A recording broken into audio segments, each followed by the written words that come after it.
আজ engineers day. এ উপলক্ষে বিভিন্ন সেবামূলক কাজ করা হচ্ছে বিভিন্ন সংস্থা প্রতিষ্ঠানের মাধ্যমে। সেবামূলক কাজে এগিয়ে এসেছে পূর্ত দপ্তর এবং অবশ্যই the institution of engineers India Tripura রাজ্য শাখা।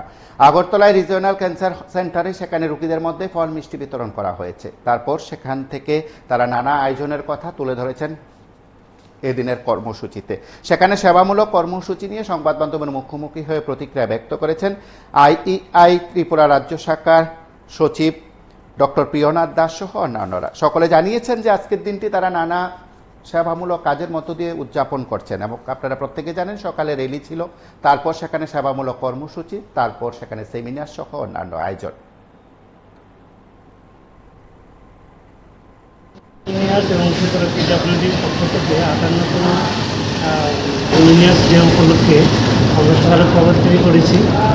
এখন আমরা ক্যান্সার হসপিটাল এখানে আমরা 200 পেশেন্টকে আমরা ফল দেওয়ার ব্যবস্থা করেছি।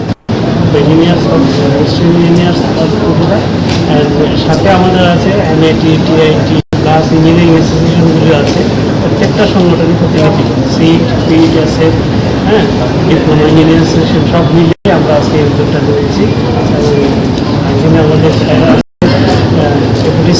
Deputy secretary Tripura public works ডিপার্টমেন্টের ইঞ্জিনিয়ার রাজীব পাল, আমাদের এমএস স্যার আছেন, আর সাথে আরও স্যারও আছেন আমাদের।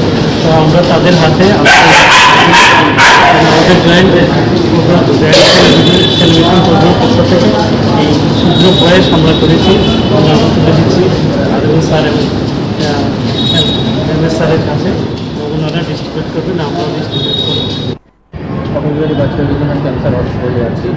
এখানে আজকে 58তম ইঞ্জিনিয়ার্স দিবস উপলক্ষে সকালবেলা আমাদের প্রভাতফেরি অনুষ্ঠিত হয়েছে। এখানে আমাদের রাজ্যের মাননীয় মন্ত্রী কিশোর মন্ত্রী উপস্থিত ছিলেন। এখন আমরা regional Atal Bihari Vajpayee regional cancer হসপিটালে এসেছি। এখানে পূর্ত দপ্তর, ইনস্টিটিউট অফ ইঞ্জিনিয়ার্স, সমস্ত engineering association, engineering institution, professional বডিদের উদ্যোগে সমস্ত রাজ্যেই আমরা ইঞ্জিনিয়ার্সকে উদযাপন করছি।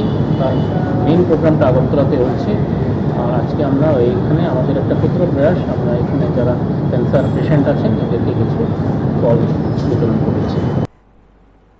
আপনারা শুনলেন সেখানে আজকের দিনে সেবামূলক কার্যক্রমের প্রেক্ষাপটে সংশ্লিষ্ট প্রতিনিধিদের বক্তব্য।